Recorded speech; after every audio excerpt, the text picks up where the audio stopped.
Hello दोस्तों, मैं आशीष कुमार अपने YouTube channel Bihar GK tricks में आपका स्वागत करता हूं। आज हम लोग एसपीडी के रेलवे सामान्य विज्ञान के अंतर्गत प्रैक्टिस सेट 39 के सभी महत्वपूर्ण प्रश्नों को इस वीडियो में देखेंगे। तो यदि आप लोगों ने अब तक हमारा channel Bihar GK tricks subscribe नहीं किया है तो इसे सब्सक्राइब कर लें, साथ ही बेल आइकन को जरूर दबाएं। तो आइए वीडियो को स्टार्ट करते हैं। तो आज का पहला प्रश्न है, निम्नलिखित मसालों में जड़ से प्राप्त होने वाला मसाला कौन सा है?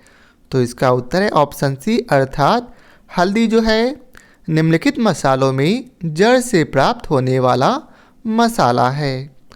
अब अगला प्रश्न है, निम्नलिखित में से कौन सा पशु जुगाली नहीं करता? तो कौन सा पशु? तो इसका उत्तर है ऑप्शन बी अर्थात सूकर जो है जुगाली नहीं करता है। अब अगला प्रश्न है, नैनी एक मादा प्रजाति है किसका? तो नैनी जो है बकरी का एक मादा प्रजाति है। किसका? बकरी का। अगला प्रश्न है, जिस पादप में नर और मादा दोनों पुष्प उपस्थित हो उसे क्या कहते हैं? तो उसे उभयलिंगी श्रेयी कहते हैं। क्या कहते हैं? उभयलिंगी श्रेयी। अब अगला प्रश्न है, जरा चिकित्सा निम्नलिखित से संबंधित है। तो जरा चिकित्सा जो है किससे संबंधित है? तो इसका उत्तर होगा ऑप्शन डी अर्थात जरा चिकित्सा जो है बुढ़ापा आने से, जरा प्रक्रिया से और अस्थियों के भंगुर होने से संबंधित है। अब अगला प्रश्न है, शकुआ निम्नलिखित है, शकुआ क्या है? तो शकुआ जो है एक पक्षी का नाम है। किसका है? पक्षी है। अब अगला प्रश्न है, विखंडित जीन का सिद्धांत किसने दिया था? तो विखंडित जीन का सिद्धांत जो है वह आरजे रॉबर्ट्स और पीए शार्प ने दिया था। किसने? आरजे रॉबर्ट्स और पीए शार्प ने। अब अगला प्रश्न है, ट्रिटिकेल आदमी द्वारा निर्मित एक ही अनाज है जो निम्नलिखित दो अनाजों के बीज संकरण से होता है। तो किन दो अनाजों के बीज संकरण से होता? तो इसका उत्तर ऑप्शन डी अर्थात राई और गेहूं के संकरण से ट्रिटिकेल नामक अनाज बनाया जाता है। अब अगला प्रश्न है, वर्तमान मानव इस पृथ्वी पर लगभग निम्नलिखित समय में आया अर्थात कब आया? तो वर्तमान मानव जो है इस पृथ्वी पर लगभग 3 लाख वर्ष पहले आया है। कब आया है? 3 लाख वर्ष पहले। अब अगला प्रश्न है, हमारे शरीर के भार का अधिकतम हिस्सा किससे बना होता है? तो हमारे शरीर के भार का अधिकतम हिस्सा पानी से अर्थात जल से बना होता है। किससे बना होता? तो पानी से। अब अगला प्रश्न है, निम्नलिखित में से कौन सा पदार्थ प्रोटीन नहीं है? तो इसका उत्तर है ऑप्शन डी अर्थात NAD प्रोटीन नहीं है। अब अगला प्रश्न है, पत्ती की बाह्य त्वचा में पाए जाने वाले सूक्ष्म छिद्रों को क्या कहते हैं? तो इस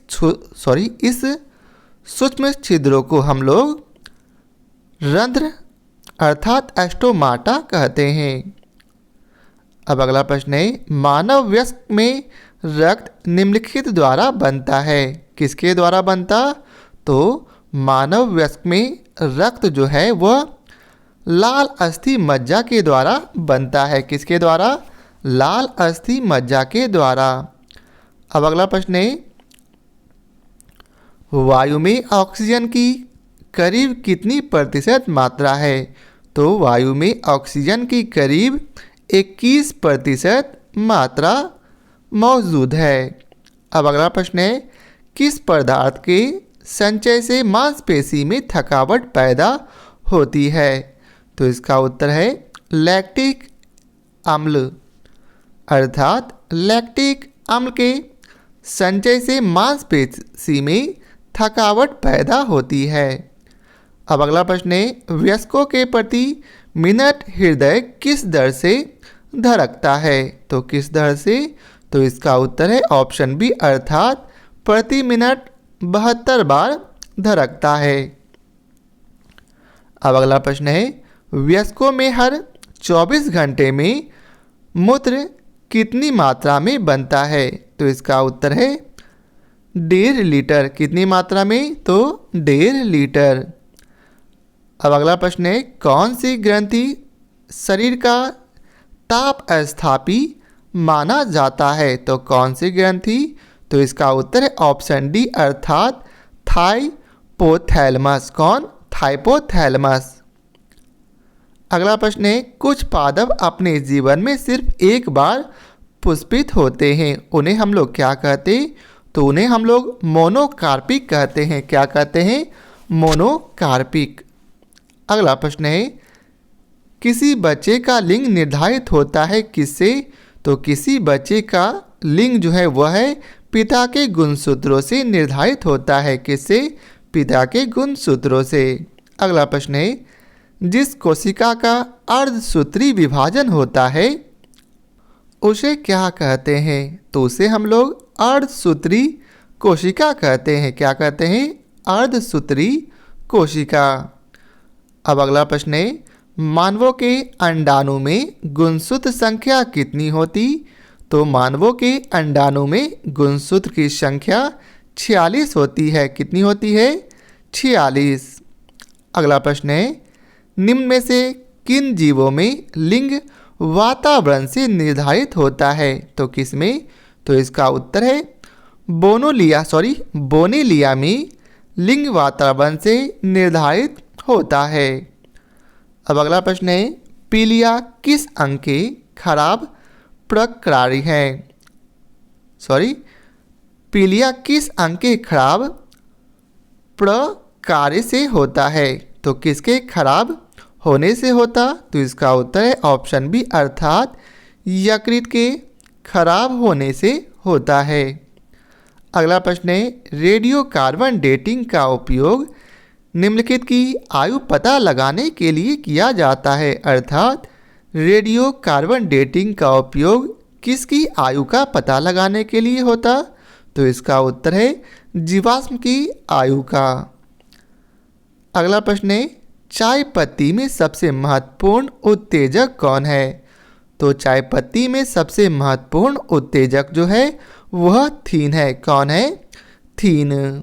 अगला प्रश्न है, कपास रेशा प्राप्त होता है किससे? तो कपास रेशा जो है वह बीजों से प्राप्त होता है। किससे प्राप्त होता? बीजों से। अगला प्रश्न है, कान की अस्थियों की कुल संख्या क्या होती? तो कान की अस्थियों की कुल संख्या जो है वह 6 होती है। कितनी होती है? 6। अब अगला प्रश्न है, पेनिसिलिन प्रतिजैविक निम्न से मिलता है। किससे मिलता है? तो पेनिसिलिन प्रतिजैविक जो है वह कवक से मिलता है। किससे? कवक से। अगला प्रश्न है, मलेरिया फैलाने के अलावा एनोफिलीज मच्छर और किसका रोगवाहक है? तो इसका उत्तर है ऑप्शन बी अर्थात फाइलेरिया का। किसका? फाइलेरिया का। अगला प्रश्न है, पोलियो का पहला प्रभावशाली टीका किसने तैयार किया था? तो पोलियो का पहला प्रभावशाली टीका जो है वह जॉन ई साल्क ने तैयार किया था। किसने तैयार किया था? जॉन ई साल्क ने। अगला प्रश्न है, रूबेला नामक बीमारी का दूसरा नाम क्या है? तो इसका उत्तर है जर्मन मसूरी। रूबेला नामक बीमारी का दूसरा नाम जर्मन मसूरी है। तो यह था आज के प्रैक्टिस सेट का आखिरी प्रश्न। आशा करता हूँ आप लोगों को हमारी यह वीडियो पसंद आया हो। यदि आप लोगों को हमारी यह वीडियो पसंद आया हो तो इसे लाइक और शेयर ज़रूर करें। तो आज के लिए बहुत बहुत धन्यवाद।